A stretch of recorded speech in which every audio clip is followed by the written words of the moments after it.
There is a moment, quiet and unremarkable on the outside, when someone says something cruel to you, and for the first time in your life you do not answer.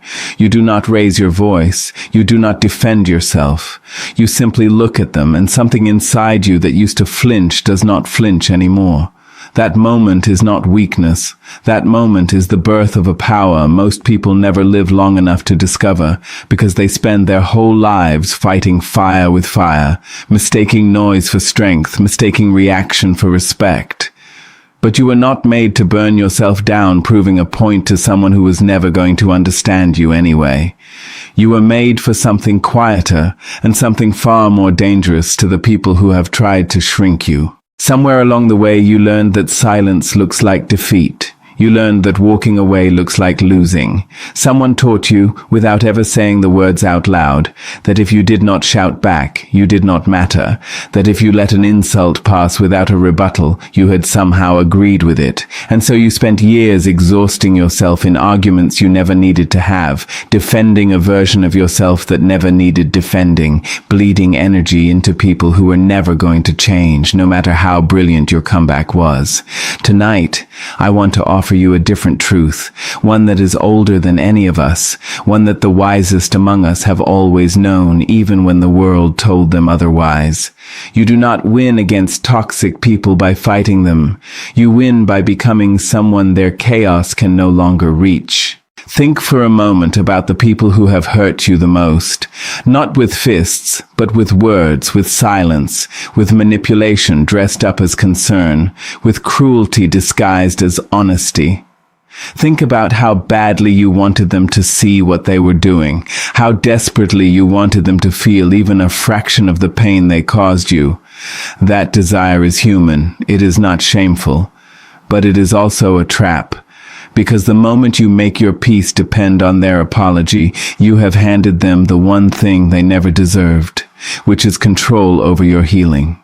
And I am here to tell you, with everything I have lived and learned, that you can take that control back today, without a single confrontation, without a single raised voice, simply by refusing to give them what they came for.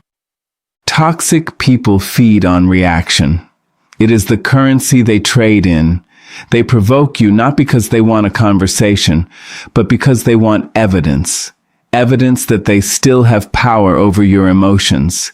Evidence that they can still make you unravel with a single sentence.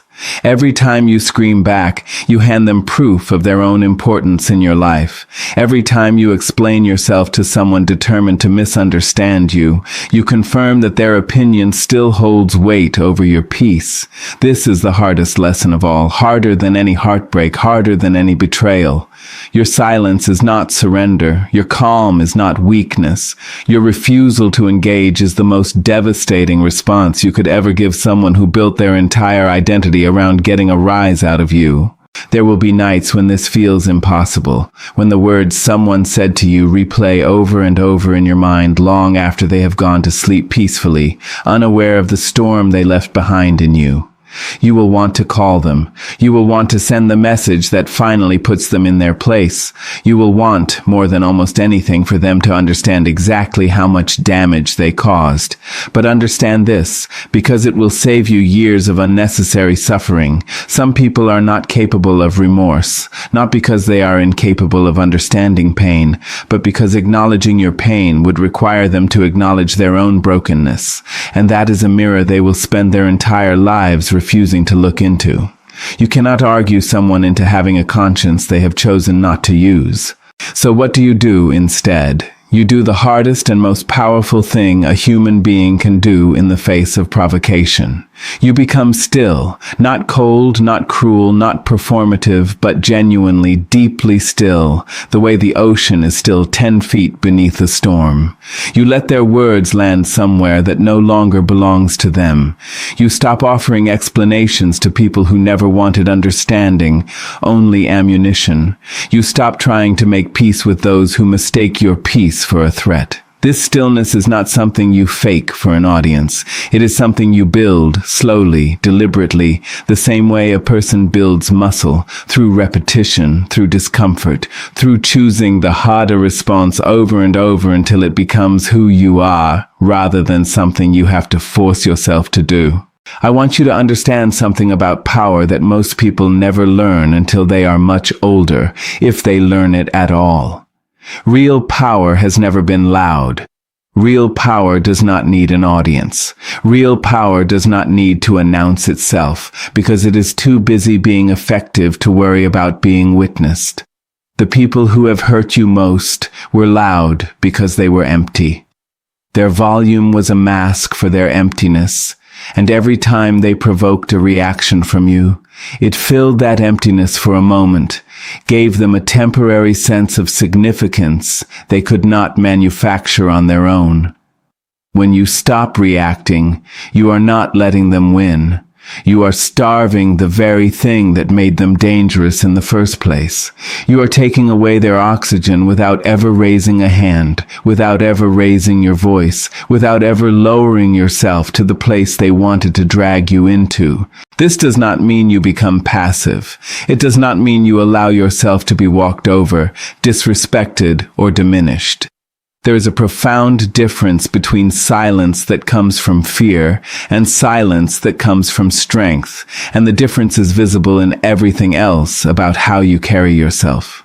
You can set a boundary calmly. You can say no without apology. You can remove yourself from a room, a relationship, or a conversation without a single dramatic word, simply by standing up and choosing not to participate in someone else's chaos anymore. Boundaries are not built from anger. Boundaries are built from self-respect, and self-respect does not need to raise its voice to be heard, because the people who genuinely respect themselves are recognized not by what they say in the moment of conflict, but by what they consistently refuse to tolerate. There is a kind of grief in this process that no one prepares you for, the grief of realizing that some relationships were never going to become what you hoped they would be. You will grieve the version of that person you kept waiting for, the version who would finally see you, finally apologize, finally change. That version may never arrive. And letting go of that hope is its own kind of heartbreak, quieter than the loud ones, but just as real. Give yourself permission to feel that grief without rushing through it, because healing was never meant to be efficient. It was meant to be honest. You are allowed to miss what you thought something could have been, even while you walk confidently away from what it actually was. Consider what it costs you to keep engaging with people who only ever leave you depleted. Every argument you win against someone who is never going to change their mind still costs you your peace, your time, your emotional energy, resources you cannot get back no matter how right you were. Meanwhile, the person who provoked you moves on to the next target, the next reaction, the next opportunity to feel powerful at someone else's expense, completely unaffected by the war you just fought inside yourself. This is why disengagement is not defeat.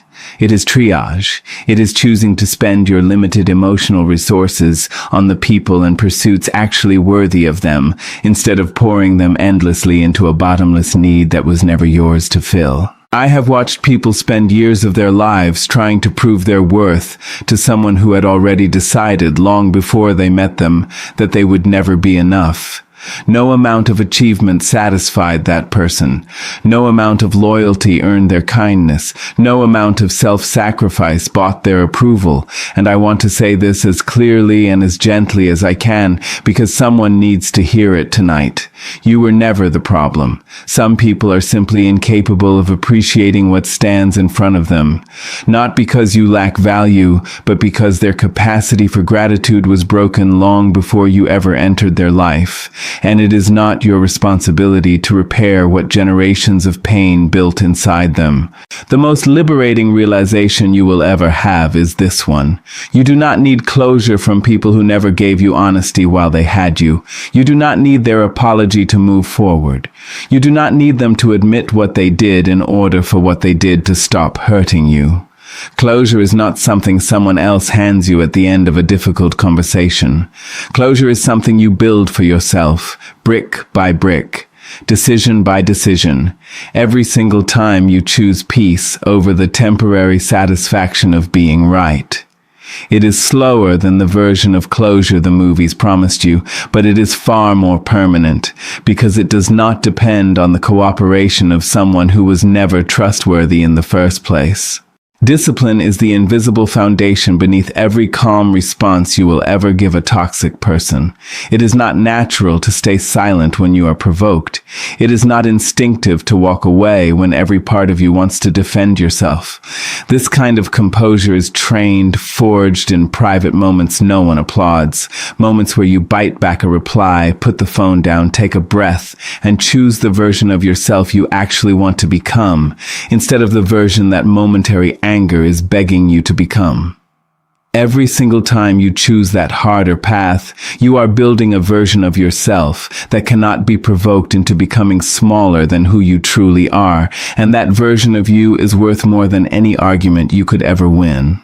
Faith plays a quiet role in this transformation too. Faith that consequences exist even when you cannot see them unfolding in real time. Faith that character eventually reveals itself without your interference.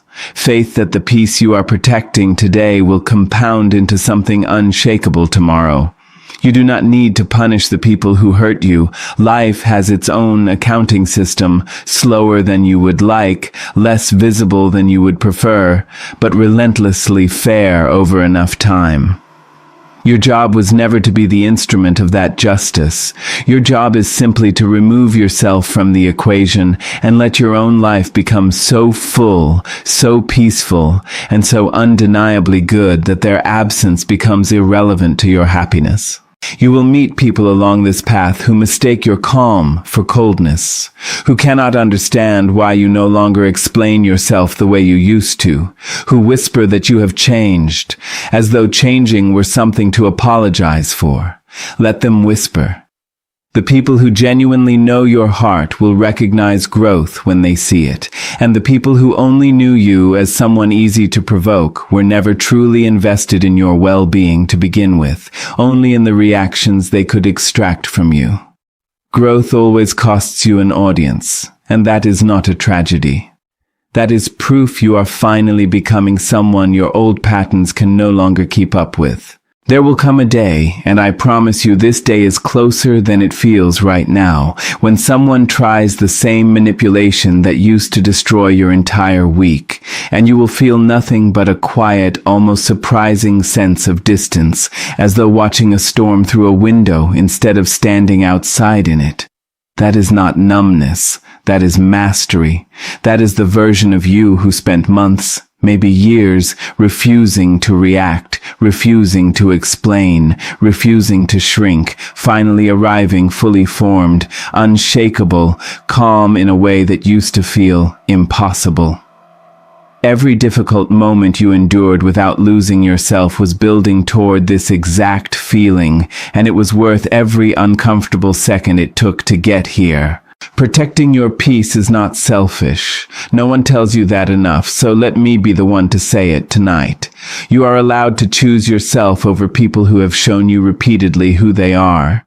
You are allowed to stop offering second, third, and fourth chances to those who have never once used the first one wisely.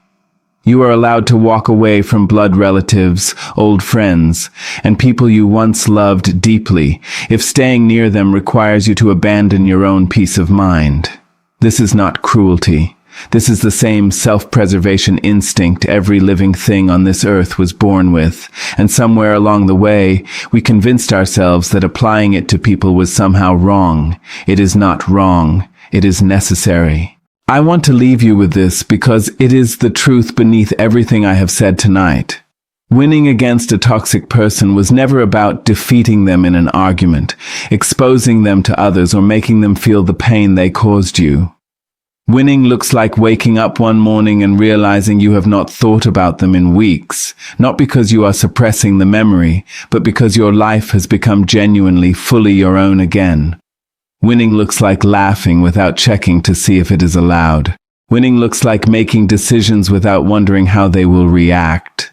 Winning looks like peace so ordinary, so undramatic, that you almost do not notice how extraordinary it actually is compared to where you used to live. Let me tell you something about the anatomy of provocation, because understanding it will change how you respond to it forever. A toxic person's cruelty is rarely about you at all, no matter how personal it feels in the moment. It is almost always a projection of something unresolved inside them, some old wound, some fear of inadequacy, some buried shame they have never had the courage to sit with in silence. When they attack your appearance, they are often terrified of their own. When they mock your ambition, they are frequently grieving a version of themselves who gave up too soon. This does not excuse their behavior, but it can change how their words land on you, because once you see their cruelty as a mirror of their own pain, rather than a verdict on your worth, it becomes easier to set it down instead of carrying it home with you. There is a particular kind of exhaustion that comes from constantly managing someone else's moods, constantly walking on eggshells to avoid triggering their next outburst, constantly shrinking your own needs so theirs can take up all the space in the room.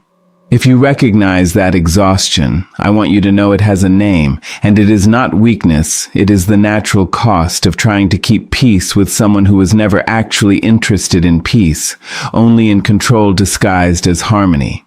You cannot outlove someone into treating you well, or outperform expectations designed to move every time you get close to meeting them.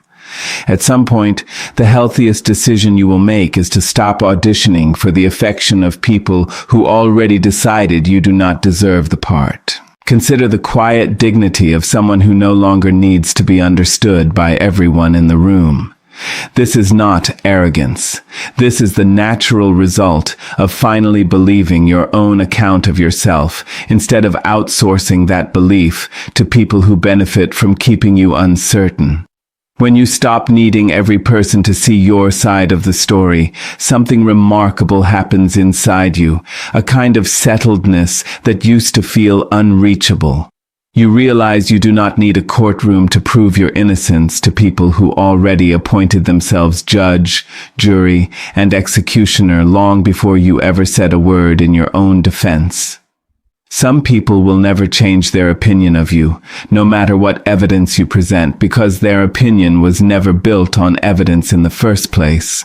It was built on their own insecurity, and insecurity does not respond to logic, no matter how airtight your argument. I think often about the difference between reacting and responding, because it is the difference between a life controlled by other people's behavior and a life governed by your own values.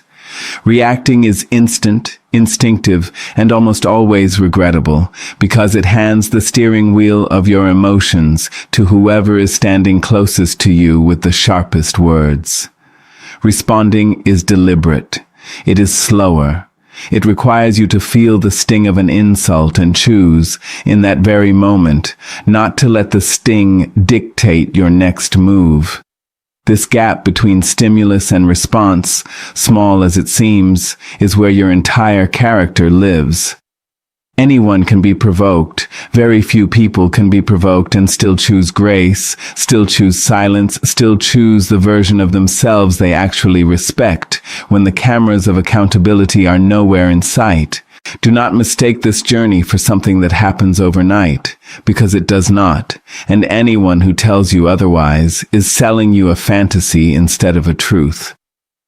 There will be days when you slip back into old patterns, when you send the message you promised yourself you would not send, when you defend yourself to someone who was never going to listen anyway.